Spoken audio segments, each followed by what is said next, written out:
Hello friends, today we see the next topic of the chapter number 3, Inheritance and Variation.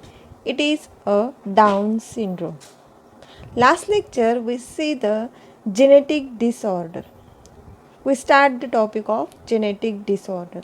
The genetic disorder are categorized by the two main categories. First one, it is a Mendelian disorder, and second one, it is a chromosomal disorder. Mendelian disorder like a color blindness, sickle cell anemia, thalassemia, hemophilia.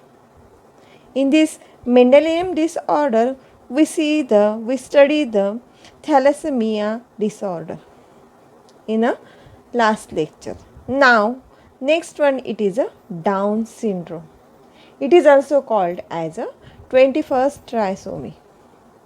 Friends, we see in this chapter the 23 pair of chromosomes are a autosome and one pair is a chromosome is called as a sex chromosome.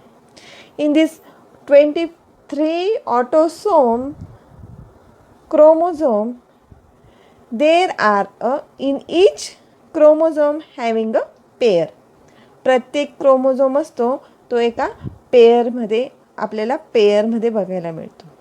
आणि आता हा जो down syndrome जो असतो, हा जो down syndrome ज्याला होतो त्याच्यामध्ये 21st नंबरच्या क्रोमोझोममध्ये ट्रायसोमी घडते. आता ट्रायसोमी काय असते हे आपण बघणार आहोत.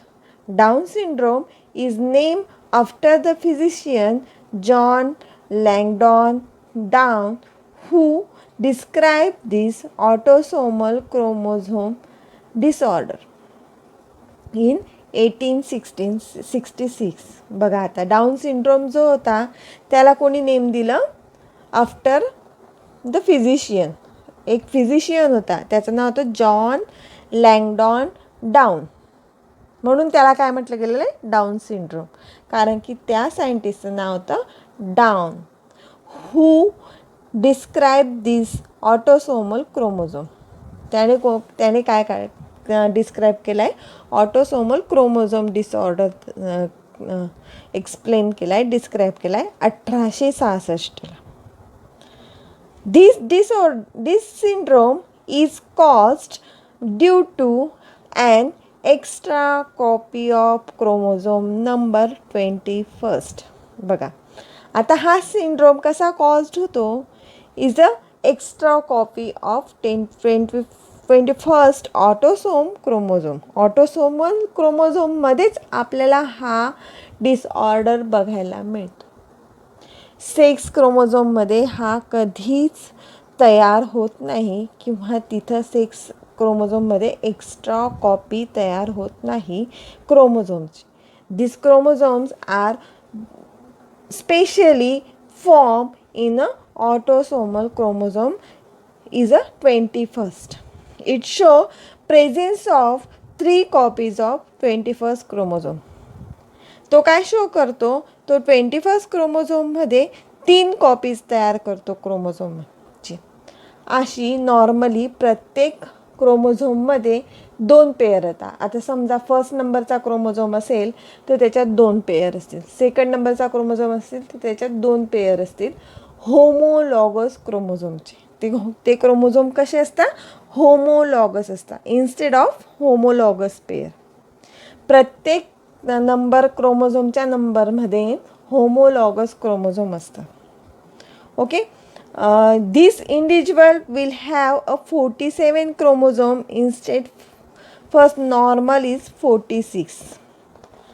बघा असा किती किती किती क्रोमोझोम असतील?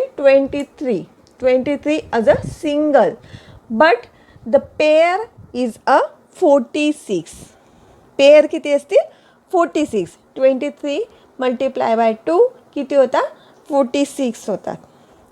आता ते 46 क्रोमोझोममध्ये एक एक्स्ट्रा क्रोमोझोम ॲड होईल. Extra copy of chromosome add.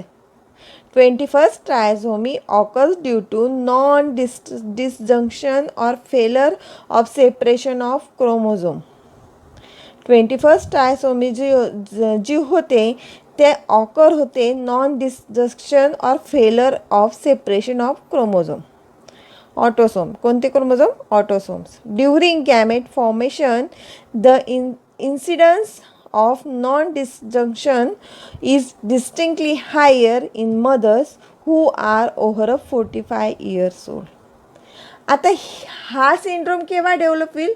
एखादी मदर 45 इयर्स ओल्ड नंतर नॉन डिस्जंक्शन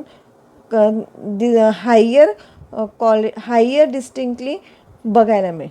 46 इयर्सच्या मदरमध्येच आपल्याला प्रेग्नन्सीमध्येच आपल्याला हे बघायला मिळेल. Okay. Then this patients have mild और मॉडरेट मेंटल रिटार्डेशन. आता सिम्पटम्स काय ह्या डाऊन सिंड्रोमचे?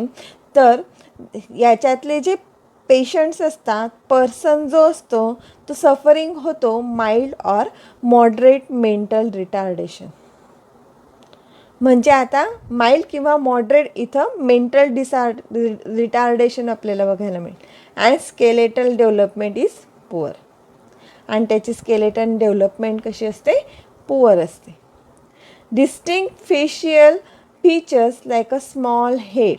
आता फेसवर त्याचा काय सिम्पटम्स असतील? तर डिस्टिंक्ट फेशियल फीचर्स बघायला आपल्याला मिळतील. वेगवेगळ्या प्रकारचे फेशियल फीचर आपल्याला वेगवेगळ्या पर्सनमध्ये बघायला मिळते. Like a small head. त्याचं हेड कसं असेल? स्मॉल. Ears and mouth. त्याचं हेड स्मॉल असेल, इयर्स स्मॉल असतील आणि माउथ स्मॉल असेल. Face is typically flat. Face कसा बघायला मिळेल तुम्हाला? Typically flat and rounded with a flat nose. आणि राउंडेड असेल with a flat nose. Nose बी कसं असेल त्याचं? एकदम फ्लॅट असेल. Open mouth and protruding tongue. कायम त्याचं माउथ कसं राहील? ओपन राहील. आणि प्रोट्रुडिंग टंग. टंग ही कायम बाहेर येताना आपल्याला बघायला मिळते. Eyes slant up and out with internal epicanthal folds. Eyes कसे असतील? इपिकॅन्थल फोल्ड्स असतील, म्हणजे असे फोल्ड झालेले बघायला मिळतील. फ्लॅट हँड्स बघायला मिळतील. And stubby fingers and palm is broad. बघा त्याचे fingers like this one. This picture show the face like a face is a small head. Then ears and mouth. त्याचं माउथ इयर बघा इथं कसे small बघायला मिळेल तुम्हाला. आणि त्याचं नोज बघा पूर्णपणे काय आहे? फ्लॅट आहे. देन आईज कसे आहेत त्याचे? आईज आर स्लांट अप आहेत. Okay. Out with internal epicanthal folds. Hands बघा इथे हँड्स पण दाखवलेले आहेत. बघा ते हँड्स कसे आहेत? Hands are flat and stubby fingers. And palm is broad with a single palmar crease. Okay. This one it is Down syndrome chromosomes. Here see the chromosome.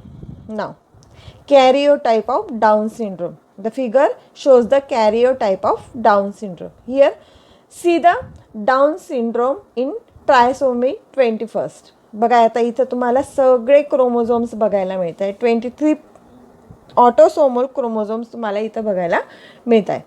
23 autosomal chromosome आहे बघा. 1 to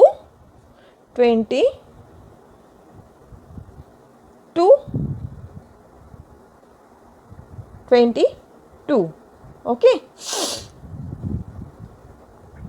23 असतात ॲक्च्युअलमध्ये, इथं 22 दिलेले आहेत. Okay. आणि हे 24 नंबरचा हा क्रोमोझोम आहे. सेक्स क्रोमोझोम बघा XX आणि XY. आता ह्या डाऊन सिंड्रोममध्ये काय होतं आहे? प्रत्येक क्रोमोझोममध्ये बघा 2 पेअर दाखवलेले. बघा 2 पेअर प्रत्येक ह्याच्यात दाखवलेले आहेत. एका क्रोमोझोममध्ये 2 पेअर आहेत. दे आर होमोलॉगस आहे. बघा आता हा होमोलॉगस आहे. बघा प्रत्येकाची साईज आणि शेप बघणार तो डिफरंट आहे. ओके. आता बघा हे लास्ट क्रोमोझोम आहेत बघा ते कसे आहेत. Small in size. आणि बघा 21 नंबरचा जो क्रोमोझोम आहे तो तुम्हाला इथं कसा बघायला मिळतो आहे. Here this shows a trisomy nature. कसा आहे, ट्रायसोमी नेचरमध्ये तुम्हाला तो बघायला मिळतो आहे. ट्रायसोमी मीन्स 3 नंबर्स तयार झाले बघा. नॉर्मली किती असतात 2, but here they are 3 in numbers. Okay. आणि हा 3 इन नंबर्स इथं तयार झाल्यामुळे त्याला काय झालं आहे, the person suffering from the down syndrome. आता हा जो डाऊन सिंड्रोम आहे हा प्रत्येक याच्यामध्ये तुम्हाला प्रत्येक पर्सनमध्ये किंवा प्रत्येक ईच पीपलमध्ये तुम्हाला हा बघायला मिळणार नाही. हा जो डाऊन सिंड्रोम आहे हा केव्हा तयार होईल किंवा केव्हा होईल, जेव्हा मदर ही 46 इयर्स नंतर they are forming a non disjunction. Okay. ती तुम्हाला जर ती मदर आहे ती non destruction failure of separation of chromosome, ती जेव्हा they forming a baby then they form a failure the separation of chromosome. तिथं क्रोमोझोमचं सेपरेशन जे काय ते फेल होत असेल कायम नेहमी. आणि अशा परिस्थितीमध्ये तिथं त्या बेबीला किंवा त्या patient they are suffer from to the down syndrome. Okay. Thank you.